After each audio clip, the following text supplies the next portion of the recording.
PSG fans are absolutely losing their minds right now. And honestly, can you blame them? Because on the surface, on the raw, emotional, gut-wrenching surface, it looks like Bukayo Saka just robbed them. On the grandest stage in world football, in front of the entire planet. But here's what nobody is telling you. Here's what the pundits glossed over. Here's what got buried underneath the outrage and the hot takes. And the conspiracy theories. The referee was right, I know. Stay with me. Because by the end of this video, you are going to understand exactly why. And you're going to be even angrier than you already are. Not at the referee, but at the system that created this mess in the first place. Let's go back to the moment. Rewind it. Watch it again, slowly this time, because the fury of real-time football makes us blind to detail. Here's what actually happened before the ball hit Saka's arm. It wasn't a PSG cross. It wasn't a deliberate pass played into the box for a teammate. Arsenal were defending a corner. Saka was trying to clear the ball. Body twisting, legs scrambling, the desperate chaos of defending under maximum pressure. And he mistimed it. Catastrophically mistimed it. The ball deflected off his own leg first, his own body, and from there it pinballed directly into his arm. Now here's the clause that changed everything. The clause buried deep inside of Fab Law 12 that most fans have never read and most pundits never explain. When a ball deflects off a player's own body part, their head, their chest, their leg, and then immediately strikes their hand or arm, it is almost categorically not a penalty. And the reason is brutally logical when you think about it for more than 3 seconds. Physics. The human body cannot react fast enough. We're talking about a ricocheting ball from point-blank range, redirected off the player's own limb, covering the distance to their arm in a fraction of a second. You literally cannot move your arm out of the way in time, which means punishing it would be punishing someone for having a body, for existing in space, for the basic, inescapable reality of having limbs. So Siebert sees the deflection off Saka's own leg, and immediately, even before the VAR check, he already has serious doubt. That doubt is legally significant. That doubt is built into the rulebook, and yet, somehow, football fans act like this clause doesn't exist. We watch these moments and we see handball, box, and our brains scream, penalty, because that's what we've been conditioned to believe. That's the emotional programming of years of watching football.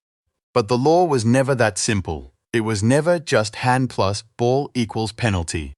And that gap between what fans believe the rule is and what the rule actually says is exactly where controversies like this are born. But let's go deeper.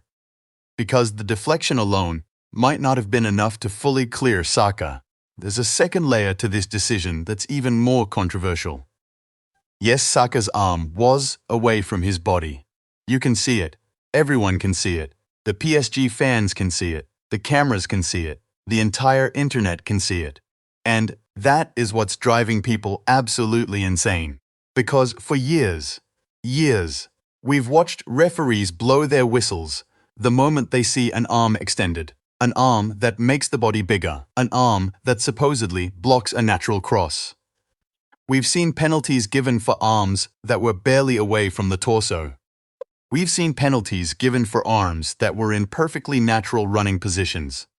So when the world watches Saka's arm sitting clearly extended, clearly away from his side, and hears the referee say, "No penalty," the reaction is not confusion. It's volcanic rage. But here's what VAR was actually studying in those seconds.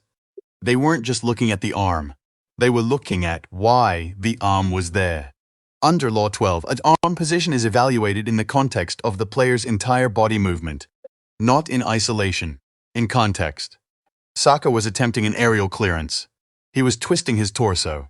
He was generating rotational momentum with his whole body probably, to get power and direction into that clearance attempt. Try something for me right now. Stand up, jump, and try to twist your body to kick something above your waist, while keeping your arms pinned to your sides. You cannot do it. You will literally fall over. Your arms are not decorative. They are part of your balance system. They are part of how your body manages rotation and impact.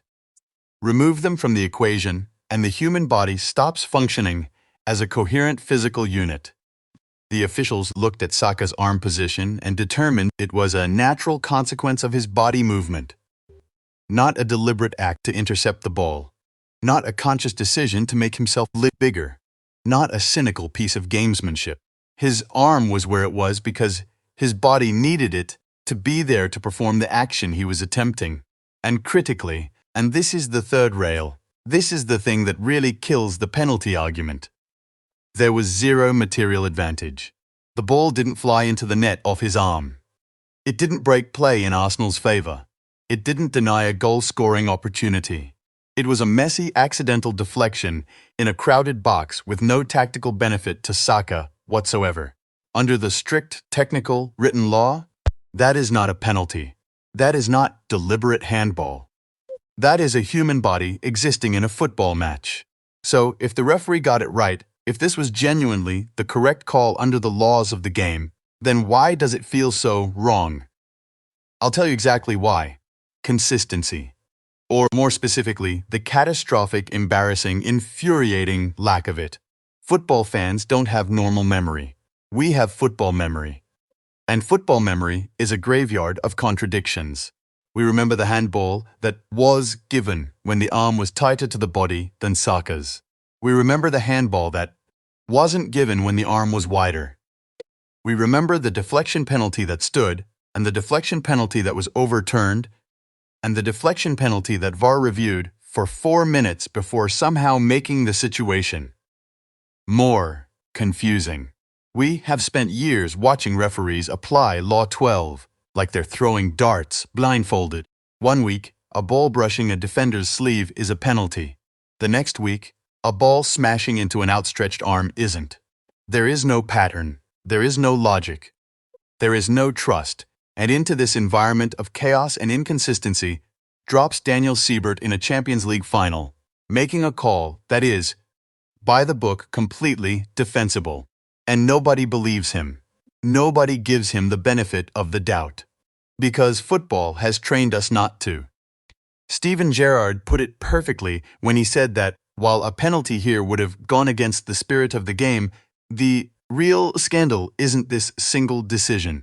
The real scandal is that we've reached a point where fans cannot tell, cannot even guess, how a handball is going to be called. Because the application of the rule has been so wildly, recklessly inconsistent that even correct decisions look suspicious. Saka didn't cheat. Let that be absolutely clear. He didn't throw his arm at the ball. He didn't manufacture a collision. He was a defender in a desperate scramble, who was undone by the physics of his own body. But PSG's fury is not irrational. It's not sour grapes. It's the fury of a fan base, of an entire sport, that has been gaslit by inconsistency for so long that even a rule-book correct decision feels like a conspiracy. And that is the actual story here. Not the handball, not Saka, not Siebert. The story is that football's lawmakers have created a rule so complex, so subjective, and so inconsistently applied that it has broken our ability to trust the game. So let me bring it all the way back. Bukayo Saka escaped a Champions League final penalty because of 3 things. 1. The ball deflected off his own leg first, making punishment almost impossible under the laws of the game. 2.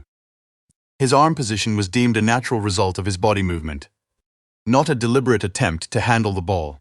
And 3. There was no material advantage gained, no goal, no chance denied. By the strict, written, literal law, not a penalty. But here's the question I want you to sit with. The uncomfortable one. The one that should keep football's governing bodies awake at night. If the correct call can cause this much outrage, if following the rulebook to the letter can make an entire fan base feel robbed, then what does that tell you about the rulebook? Because a law that nobody understands, applied differently every single week, on the biggest stages in the world, is not a law. It's a lottery. And the losers of that lottery tonight were PSG. Now, be honest with me in the comments. If that was your club, if that was your team's Champions League final, if Saka was playing for the opposition, and it was your striker in that box with their hand in the air and no whistle coming. Are you watching the rule book and nodding your head? Or are you putting your fist through the television? I already know the answer. Drop it below. Smash that like button if this breakdown gave you something to think about or something to argue about. And I'll see you in the next one.